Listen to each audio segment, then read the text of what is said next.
I was born to fish. It's an obsession that consumes my life. As a fishing journo and photographer, I go to the greatest lengths to get the shot. Get in the boat, Alex! Join me as I travel the world in search of fishing heaven. Oh, yeah! I didn't give him any line that time. I've wanted to catch one of these all my life. Wetting a line with some of the best fishos on the planet. Joe the Rooster. How's the serenity? In fishing, you have your good days and you have your bad days. This is the ultimate bucket list for fishing. This is insane. The storms are going up around. Fishing is much more than just catching fish. Double. It's about sharing the adventure with your mates. You caught an Aussie. G'day, mate. I'm McGlashan, and this is Fishing with Mates. Now, I love my tuna fishing, but when it comes to yellowfin, there is only one place on Earth to go, Ascension Island, and that is the Jurassic Park of fishing. Ascension Island is basically a rock in the middle of the Atlantic Ocean, but on closer inspection, there is so much more to this rock than meets the eye. It's home to a small contingent of UK and US Air Force personnel, and the only way to get here is to come by military air tanker from the UK. So in other words, it's a bloody long way from Australia. After 30 hours of flying, we finally made it. And I've brought some of my closest mates along to share in this bucket list adventure of a lifetime. And I'm amping to get on the water. How are you, mate? The beast. So Mick and I are going out with my old mate Colin Chester from South Africa, who runs the fishing charter here, which is appropriately named Ascension Dreaming. And I hope you guys are going to enjoy my Aussie accent while we're doing this thing. And let me know if I'm going wrong, you know what I mean, mate? Well, Mick and I went off with Colin. Our other mates, Jamie and Sundal, were about to go tuna fishing out of a rubber ducky. But I got you. You don't know how bad I want to get in the water. Like, this is just one of those things I've wanted to do for that long. And it's, come here, it's clean water and big tuna. I don't even want to catch one. I just want to dive with them. It's ridiculous how close you fish to shore at Ascension. We're literally driving 500 metres offshore. We're not even fishing in deep water. 60, 80 metres, that's where you catch the really big tuna. What's happening, Dano?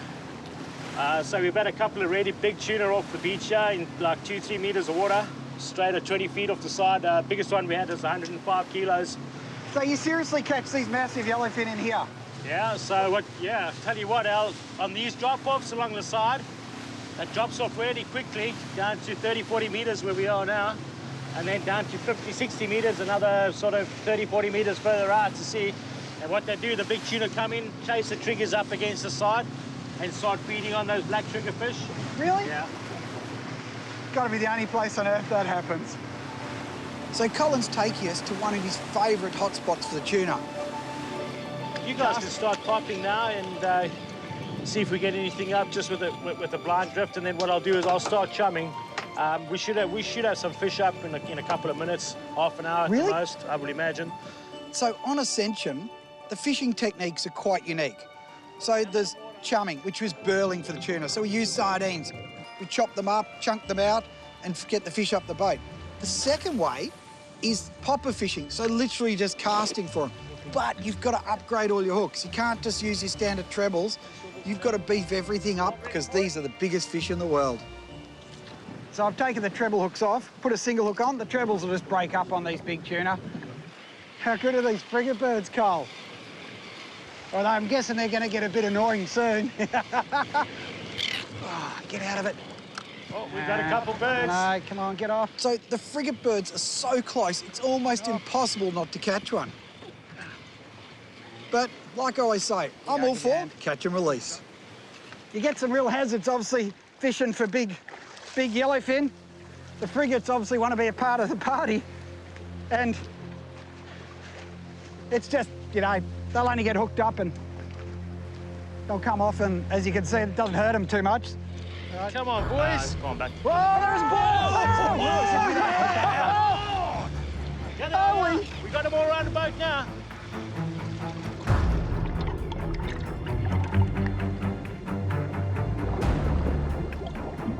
Al's a bit scared of catching anything too big because he's a very unfit bloke. We've got a 50-kilo fish swimming around the boat. It's got Al's name on it. Come on, mate, back into it. All right, I'll go. I'm casting. Oh, look at it. Oh, God, I want to jump in.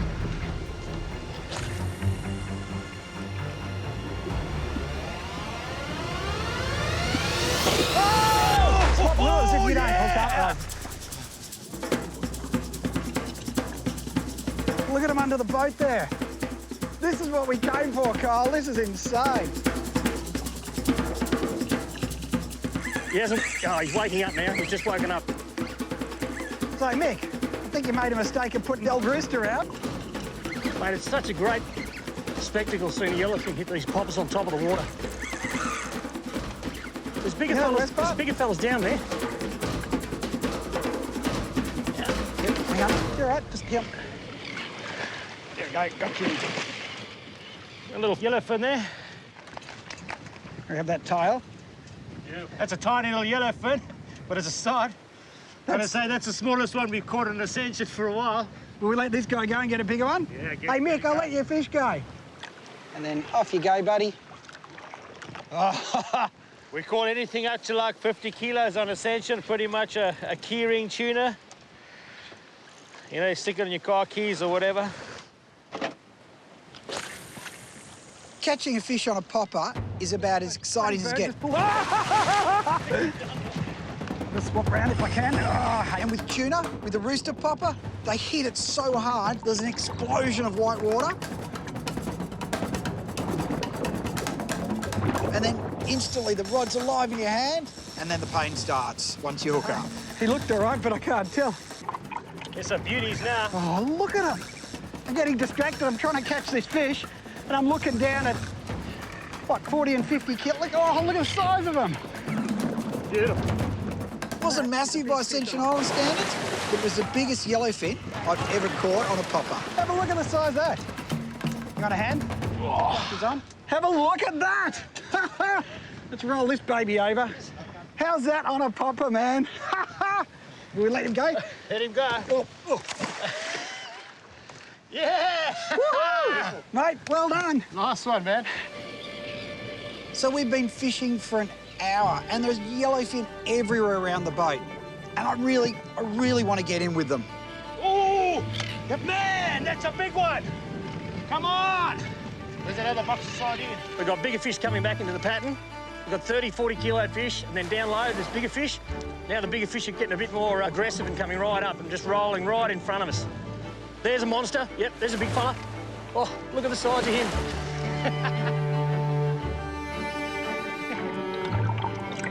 A big part of my job is taking photos for all the fishing magazines, but nothing prepares you for Ascension's underwater world.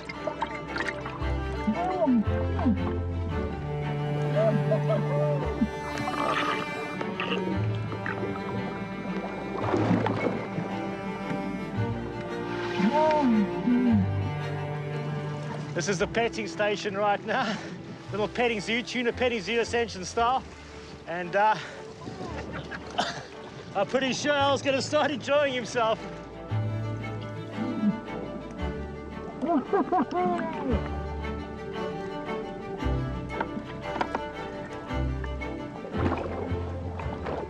That's insane, man. How did you enjoy that? Oh, my God, as soon as I get in, so I jump in the water, and I'm just there trying to get the gear ready. Look up, this yellowfin goes, oh, super, oh, pressing record, trying to get everything going. Oh, man, bring it on. I'm going to do that for the rest of my life. So with my first tuna fix done, we decided to head back and check out the island. But Sundal and Jamie, they couldn't hold back. They had to keep fishing because they wanted a big tuna. You know, you just got to keep at it. I mean, at the moment, I'm using a real big cut-face popper because the wind's up and there's a bit of chop and it just creates a bit more action on the surface. Fish can see it a bit easier. So I've caught some big fish out of small boats. But I tell you what, these guys were doing it hard. They were trying to catch a 100-kilo yellowfin, basically out of a rubber ducky. The no hooks on popper. Not many places in the world you can go and just drift along casting 3 poppers in the water to catch jumbo yellowfin over 100 kilos, man. This is a unique place. Look, the first hookup of these fish was just out of this world. I mean, we didn't know what to expect. We've been casting poppers for a long time. Hadn't seen much, couple of small fish. We didn't know how these fish fought, how hard they run. We're using heavy gear. This thing just exploded on the surface, grabbed the popper off the surface, and it ran. It screamed, and I was barely able to stand up in the boat with the drag pressure I had on. This thing was crazy. I mean, you could feel the weight, literally, of that size fish.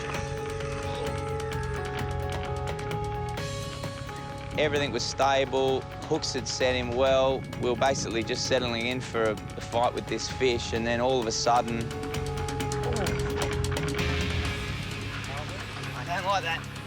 Oh, he's gone! He's gone! No! He's gone! No!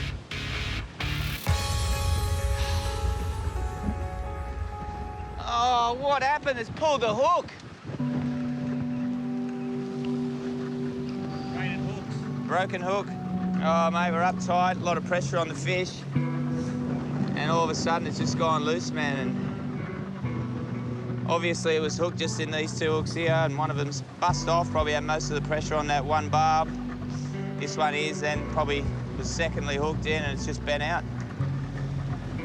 Big fish, man, they do a lot of damage.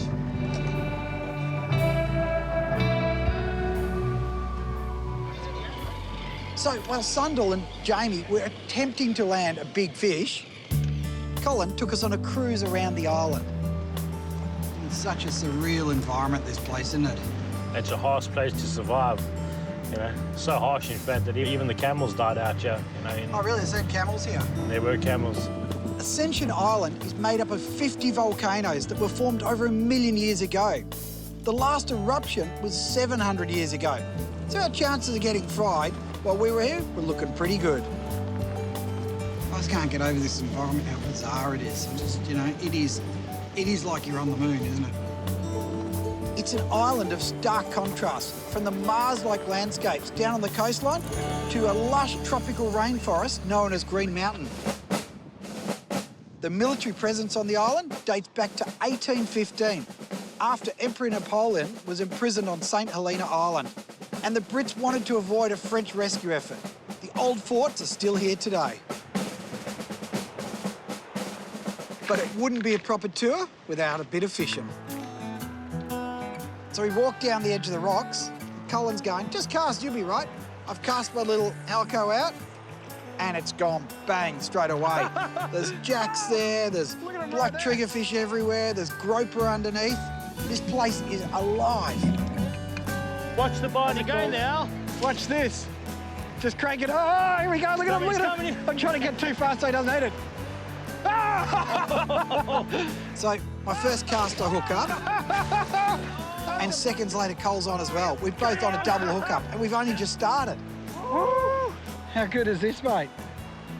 Oh, that one's... Oh, yeah, that's a little blackjack. Little blackjack, eh? Fierce little fighters. Back on the water, Sundal and Jamie were fishing hard, but it was big fish 1 and Sundal 0. Losing that fish was devastating, but, you know, we kept going, kept casting. An hour later...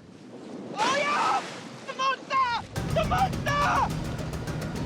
Fish has come up, hit the lure, out of the water, and then it was screaming, and you could see the body of the fish and just how big it was, and knew straight away. It's the one, boys! Did you see that? No, I didn't see it. Man. Good fish? Yeah, big fish. When you get these hookups, your heart's racing. Once that thing hooks up and it's screaming, you then just start worrying, panicking about what could go wrong, because these fish, they test every bit of your tackle and your physical stamina. Find like a big one now. Whoa! He's screaming. Definitely a real fish, this one. Oh, mate, I saw it. I saw it come out. Need like a freight train, eh? You're basically just stressing out the whole time just to get this fish, because you know you're setting in for a long fight. They don't come easy. He's just gone a bit erratic, beating his tail, shaking his head. Oh, mate, it's gonna be a while. Got a sore lower back, man, but my heart's pumping. That's it, hold there. Mate, it's just the grind with this fish. They got a lot of weight, big sickles, so they just sit side on. They just hold themselves down to that depth. Very hard to move them, man. love to see a big sickle come out of the water there. Starting to hurt, mate? Yep, it's hurting. He's not far away, but this is what we come here for, man. Second shot today. Praying that this one comes. 2 hours into the fight, it was pretty much a tug of war. I mean, the fish would run, we'd get some line back, you know, it'd take 50 metres, we'd get 50 back, and that kept going on for a long time. And the pain, because you're in that boat, is all your lower back. It's torture. I mean, you need to stop, rest, and get back in when you can. Mate, he was close, and now he's just got his head down and heading straight back down, man, again. Look, this fish was ruthless. I mean, it was not going to give up. And, you know, we had it close to the boat a few times, and we all knew that wasn't an indication that we were going to get it soon. I mean, we knew we were in for hours. It hadn't given up. I mean, it kept running, kept pulling. We'd get some line back, it'd take it back. It was a tug of war. Peeling line off like it's nothing. Giving the old Stella a workout anyway. Epic battle, epic. Well, at least he'll be tiring out from this as well. Question is, who's going to be broken first? Sandal or the fish? While Sandal was locked into a monster battle, Cole and I were chasing entree-sized jacks and groper. So we caught a few jacks, but then we caught the groper, which are apparently really good eating. And they're pretty cool fish because they sit on the bottom, and as soon as something goes past, bang, they smash it. Groper master. That's a beauty. It's a nice fish, eh? So the groper, they're kind of similar to back home. They fight so hard, you know, they come up, you're sitting there working, bang, you're on, because they want to get back down to their hole, and they're going to drag you back down there if it's the last thing they do. What a pretty little fish. It's a little beauty. All right, now swim quickly, buddy, because you're... There we go. At least you didn't hit the rocks, the poor bloke. Back on the water, Sandal's gigantic tuna was literally towing their rubber ducky out to sea. Come on, man, so close, so close. It's not close, man. It's a lot of weight. I need to rest my back. It's killing me. Go on the way down, Benson. Go on the way down. Mate, you know what weight is on this? You don't understand. You do not understand, man. Like, oh, my God. Oh. He's hurting. Mate. He's hurting. Can't budge it. Hey? Cannot budge it.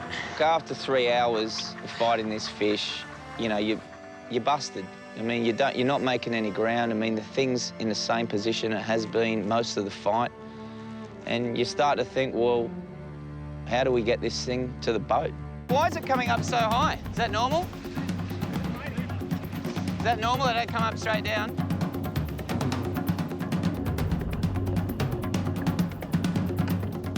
There it is. There it is!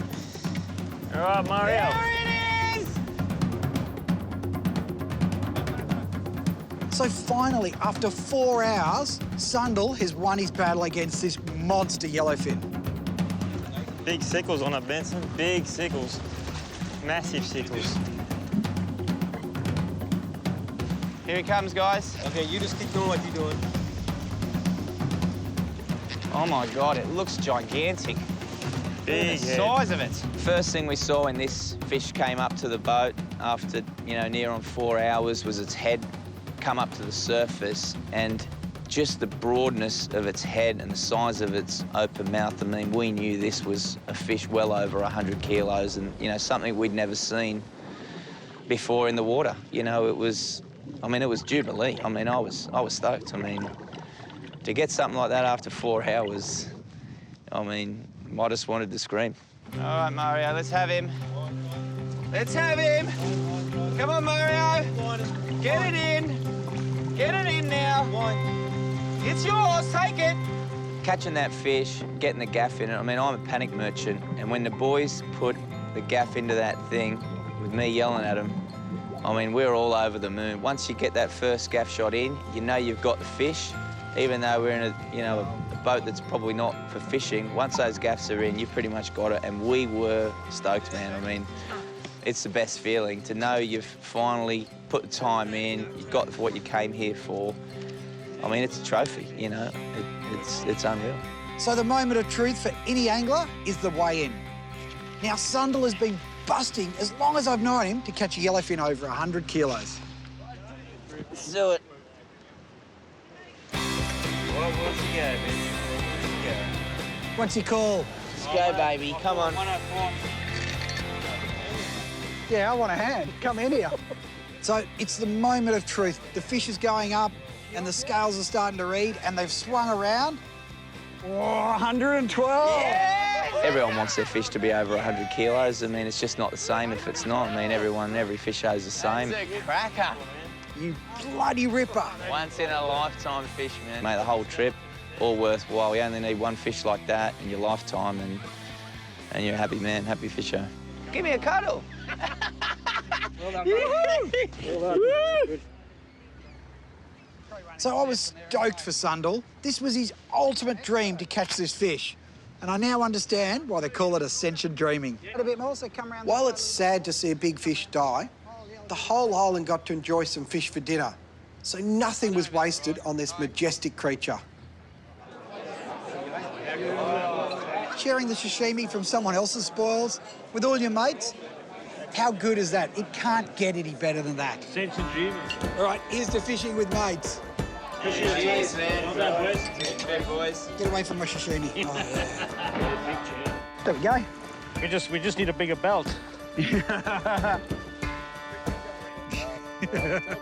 This is what you get when you get a really stupid cameraman that's locked everything in his head. As a fishing journo and photographer, I drink beer. You know what I mean, mate? Hold his leg, hold him! We're smashing it. Searched it out.